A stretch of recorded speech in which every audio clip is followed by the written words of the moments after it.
اور خاص طور سے ایسے بچے جن کو سرٹیفکیٹ حاصل کرنا ہے، آخری سال کے بچے ہیں، جی ایسے بچوں کو خصوصی طور پہ الگ سے ان کی تعلیم کا انتظام کرنے کے لیے رئیس جامعہ نے باضابطہ کمیٹی کو آرڈر دیا ہے، اور اس کی تکمیل کے لیے یہاں پہ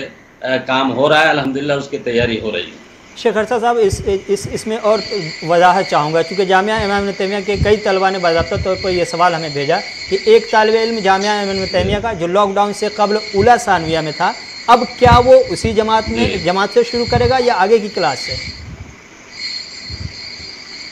نہیں، اس سے اصل میں یہ بیچ میں 2 سال کا گیپ ہے جی، اس سے 2 سال پہلے بچوں نے ششماہی امتحان دیا تھا اور اس کے بعد لاک ڈاؤن لگ گیا، جی تو اس سال کی تعلیمی سال کو ششماہی امتحان کی بنیاد پہ مکمل کر دیا گیا ہے۔ ٹھیک ہے، جو نتائج ششماہی امتحان کے تھے اسی کو بنیاد بنا کر سالانہ امتحان کے نمبرات دے کر کے وہ سال مکمل ہو گیا۔ بیچ میں صرف 1 سال کا مسئلہ ہے جی جو گیپ رہا ہے، اسی 1 سال میں اس کے لیے 2 باتیں جو ہے نا ہمارے سامنے ہیں۔ جی پہلی بات تو یہ ہے کہ اس میں خاص طور پہ وہ بچے جی جو آخری سال کے ہیں اور ان کی عمر جو ہے نا اگر کم ہو رہی ہے اور ان کو سرٹیفکیٹ کی ضرورت ہے کہ اگر وہ 1 سال اور پڑھیں گے تو ان کی عمر ختم ہو جائے گی، جی تو ایسے بچوں کے ساتھ خصوصی رعایت کرتے ہوئے اور ان کے لیے متبادل کورس کا انتظام کر کے ان کو سرٹیفکیٹ دے دی جائے گی۔ جی لیکن جو بچے دوسرے کلاسوں میں ہیں، یعنی فضیلت اور عالمیت کے علاوہ دوسرے کلاسوں میں ہیں، تو ان بچوں کے لیے بہتر یہ ہے، اور جامعہ کی پالیسی بھی یہی ہے کہ وہ اسی کلاس میں 1 سال اور پڑھیں تاکہ ان کی تعلیمی صلاحیت مضبوط ہو اور یہ سلسلہ منقطع نہیں ہو۔ اگر ان کو ہم نے آگے کے کلاس میں ترقی دے دی جی تو ہمیں اچھی طرح معلوم ہے کہ ایسے بچے تعلیمی سفر تو مکمل کر لیں گے، جی لیکن انقطاع کی وجہ سے، انقطاع دراسہ کی وجہ سے ان کی صلاحیت متاثر ہو سکتی ہے اور بہت ساری کمیاں ایسی رہ سکتی ہیں جن جی کی بھرپائی وہ بعد میں نہیں کر سکتے ہیں۔ اس لیے ایسے طلباء جو فضیلت اور عالمیت کے آخری سالوں میں نہیں ہیں، ان کو اسی کلاس میں اس سال بھی انشاءاللہ پڑھنا مفید ہوگا، ان کے لیے بھی اور جامعہ کے لیے۔ جی طلباء سے اب اساتذہ کی طرف آتے ہیں۔ اساتذہ کی تنخواہ کا مسئلہ بار بار سامنے آتا رہا ہے۔ کچھ اداروں میں شروعاتی چند مہینوں میں جب لاک ڈاؤن لگا تھا تب اساتذہ کو تنخواہ دی گئی، لیکن پھر یہ سلسلہ بند کر دیا گیا۔ کیا تیمیہ میں بھی ایسا ہی کچھ ہوا؟ نہیں، الحمدللہ جامعہ امام ابن تیمیہ مجھے لگتا ہے کہ ان جامعات میں شامل ہے، جی بلکہ ہم کہہ سکتے ہیں کہ یہ جامعہ امام ابن تیمیہ کو انفرادی طور پہ یہ خصوصیت حاصل ہے کہ اس پوری 2 سال کی مدت میں جامعہ نے اپنے اساتذہ کو نہ صرف یہ کہ جوڑے رکھا ہے بلکہ ان کی تنخواہ کا ایک معقول حصہ ان کو فراہم کیا ہے، اور ایسے اساتذہ جو جامعہ سے ابھی بھی منسلک ہیں الحمدللہ ان کو ماہ اپریل جی میں آج کی تاریخ میں آپ کو بتا رہا ہوں، ماہ اپریل 2021 تک کی تنخواہ کی ادائیگی کی جا چکی ہے، اور یہ ہم سمجھتے ہیں کہ رئیس جامعہ ڈاکٹر عبداللہ السلفی کی ایک بہت اہم اور واضح پالیسی ہے کہ جو اساتذہ بھی جامعہ سے متعلق ہیں، حالات کی وجہ سے اگر تعلیم نہیں ہو سکی تو ہم ان کو ان کی تنخواہ سے محروم نہیں کر سکتے، ان کی تنخواہ ملنی چاہیے، اور اسی سوچ اور اسی فکر کے تحت ان کی تنخواہ کی ادائیگی اگرچہ جزوی طور پہ ہی صحیح لیکن ان کی تنخواہ کی ادائیگی باضابطہ ہو رہی ہے۔ بہت ہی بہتر قدم ہے، اللہ جزائے خیر دے۔ شیخ، لاک ڈاؤن سے پہلے جامعہ امام ابن تیمیہ میں 4000 سے زیادہ طلباء و طالبات زیر تعلیم تھے، اب ظاہر ہے طلباء کی تعداد کم ہوگی، ایسے میں کیا ادارہ اپنے یہاں اساتذہ کی تعداد کم کرنے جا رہا ہے یا پہلے ہی سے کم ہے؟ جیسے کہ آپ نے شروع میں کہا کہ لوگوں نے فیلڈ بدل لیا، اس کی وجہ سے اساتذہ کم تو نہیں پڑیں گے یا پھر کم کرنے پڑیں گے؟ یہ تو اس کا تعلق جامعہ کھلنے کے بعد مستقبل سے ہے۔ ظاہر سی بات ہے کہ جو طلباء جامعہ سے پہلے سے جڑے ہوئے تھے، جی ہماری خواہش تو یہ ہے کہ تمام طلباء دوبارہ جامعہ آئیں، اپنی تعلیمی سلسلے کو جاری رکھیں، لیکن ظاہر ہے کہ حالات بہت بدل چکے ہیں اور بہت سارے لوگ جیسا کہ میں نے پہلے بتایا بہت سے طلباء، بہت سے اساتذہ نے اپنا فیلڈ بھی تبدیل کر لیا ہے، اب یہ دیکھنے والی بات ہوگی کہ جامعہ کھلنے کے بعد کتنے بچے آتے ہیں، اور جتنے بچے جامعہ میں آتے ہیں انہی کے حساب سے اساتذہ جو ہیں، ابھی تو ان میں کوئی تخفیف نہیں کی گئی ہے، جی اساتذہ کی پوری ٹیم الحمدللہ موجود ہے، اور مجھے یہ لگتا ہے کہ جامعہ امام ابن تیمیہ میں طلباء کی تعداد بہت کم نہیں ہوگی، اس میں تھوڑا وقت ضرور لگے گا، ہو سکتا ہے کہ 2-3 مہینے لگ جائیں، لیکن طلباء دھیرے دھیرے جمع ہو جائیں گے، انشاءاللہ۔ اور اس وقت یہ مناسب بات نہیں ہوگی کہ اساتذہ کرام کی تعداد میں تخفیف کی جائے، اس لیے کہ اساتذہ کا حصول اور خاص طور پہ اچھے اساتذہ کا حصول ایک مشکل امر ہے، اور جامعہ کی پالیسی یہ ہے کہ ایسے اساتذہ جو باصلاحیت ہیں، قابل ہیں، ان کو بہرحال جوڑے رکھا جائے، اور اسی فکرے کے پیش نظر پورے 2 سال کی مدت میں ان کو تنخواہوں کی ادائیگی کی گئی ہے۔ جی تو اس لیے مجھے لگتا ہے کہ الحمدللہ جامعہ میں اساتذہ جو ہیں وہ کام کرتے رہیں گے، اور مجھے یہ بھی لگتا ہے کہ طلباء بھی جامعہ کے تعلیمی سفر کو شروع ہونے کے بعد اور یہاں کے حالات کو دیکھنے کے بعد دھیرے دھیرے انشاءاللہ وہ سب یہاں پہنچیں گے۔ کیا طلباء و طالبات کے لیے ویکسین لگوانا ہاسٹل میں انٹری کے لیے شرط میں شامل ہو سکتا ہے؟ نہیں، اگر ایسی کوئی شرط اگر حکومت کی طرف سے لائی جاتی ہے تو ظاہر ہے کہ جامعہ امام ابن تیمیہ پہلا ادارہ ہوگا جو اس پہ عمل کرے گی۔ جی مجھے علم نہیں ہے کہ ہاسٹل میں لانے کے لیے بچوں کو ویکسین کی شرط حکومت نے لگائی ہے یا نہیں لگائی ہے، مجھے اس کے بارے میں دراصل کئی اداروں کی طرف سے نوٹیفیکیشن ہم نے دیکھا گزشتہ روز جاری ہو رہے تھے، وہ بتا رہے تھے کہ ادارے کھلنے والے ہیں، اس سے پہلے طلبہ ویکسین لگوا لیں 2 ٹیکے، تاکہ احتیاطی طور پر یہ قدم اٹھایا جا رہا ہے۔ اس لیے میں پوچھنا چاہ رہا ہوں کیا تیمیہ کی طرف سے بھی یہ شرط لاگو کی جا سکتی ہے؟ بالکل بالکل، جامعہ امام ابن تیمیہ یہ چاہے گی کہ ایسے بچے جو جامعہ آنا چاہ رہے ہیں وہ سب سے پہلے ویکسین لگوائیں،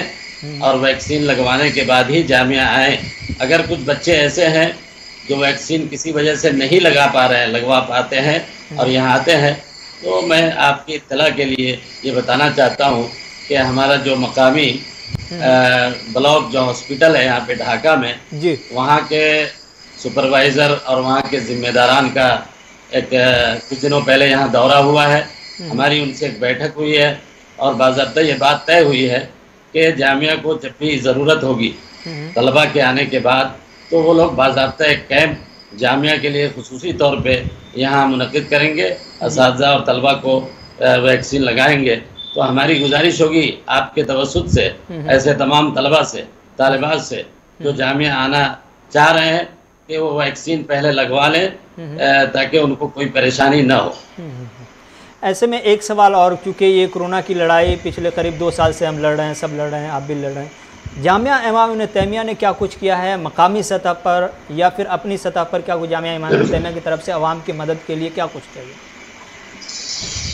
جی، جامعہ جیسے میں نے ابھی عرض کیا کہ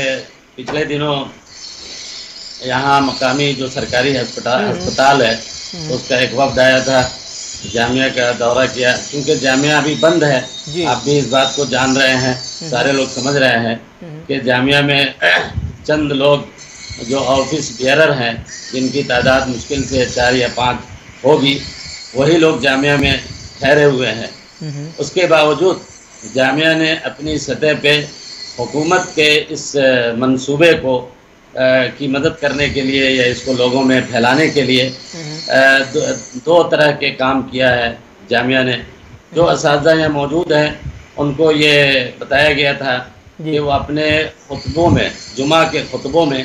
عوام کو اس بات کی تلقین کریں کہ یہ ویکسین یہ اس میں کوئی خرابی نہیں ہے، یا اس کے سلسلے میں جو پروپیگنڈے کیے جا رہے ہیں غلط قسم کے، ان پروپیگنڈوں میں نہ آئیں، ویکسین لگوائیں، یہ ان کی صحت کے لیے ضروری ہے، اور ساتھ ہی ان کو یہ بتائیں کہ اسلام جس کو ہم مانتے ہیں، اسلام ایسے تمام احتیاطی تدابیر کو اختیار کرنے کا نہ صرف یہ کہ حکم دیتا ہے بلکہ اس کو واجب اور ضروری گردانتا ہے۔ تو اس سطح پہ جو جامعہ کے یہاں اسٹاف ہیں، اساتذہ ہیں، ان کے ذریعے کام کیا گیا۔ اس کے علاوہ جو مختلف ٹیمیں علاقے میں ویکسین لگانے کے لیے آئی ہیں وقتاً فوقتاً، جی ان کے ساتھ علاقے کی بستیوں میں جا کر کے عوام کو مائل کیا گیا ہے اور ان کے لیے کیمپ لگایا گیا ہے۔ جامعہ کی ایک چھوٹی سی جگہ ہے چندن بارہ بستی میں، جی ایک بلڈنگ ہے سماجی کاموں کے لیے وقف بلڈنگ کے نام سے، وہاں پہ جامعہ نے کیمپ لگوایا ہے۔ جامعہ نے اپنے گراؤنڈ میں، اپنے فیلڈ میں جو جامعہ کا ایک ہاسپٹل ہے جی اس میں بھی کیمپ لگانے کا آفر کیا ہے۔ جی تو یہ ساری کوششیں جامعہ کی طرف سے الحمدللہ ہو رہی ہیں۔ ڈاکٹر ارشد صاحب، وقت کم ہے، آخری سوال لینا چاہیں گے۔ یہ بات کہی جاتی ہے کہ جامعہ امام ابن تیمیہ دیگر اداروں سے مختلف ہے، اگر آپ اس بات کو مانتے ہیں تو پھر بتائیں کہ جامعہ امام ابن تیمیہ کیسے مختلف ہے؟ جی، جامعہ امام ابن تیمیہ دیگر اداروں سے مختلف ہے، اس کی وجہ نمبر ایک یہ ہے کہ جامعہ کسی بھی ادارے کی تقویم یا اس کی حیثیت کی تعیین یا اس کی انفرادیت کی تعیین اس کے پروڈکٹ سے ہوتی ہے۔ جی جامعہ امام ابن تیمیہ نے اس مختصر مدت میں، اس لیے کہ بہت زیادہ مدت نہیں ہے جامعہ کی، اس مختصر مدت میں جامعہ امام ابن تیمیہ نے جو پروڈکٹس دیے ہیں ملک کو اور بیرون ملک کو، نہ صرف یہ کہ ہندوستان بلکہ بیرون ہند میں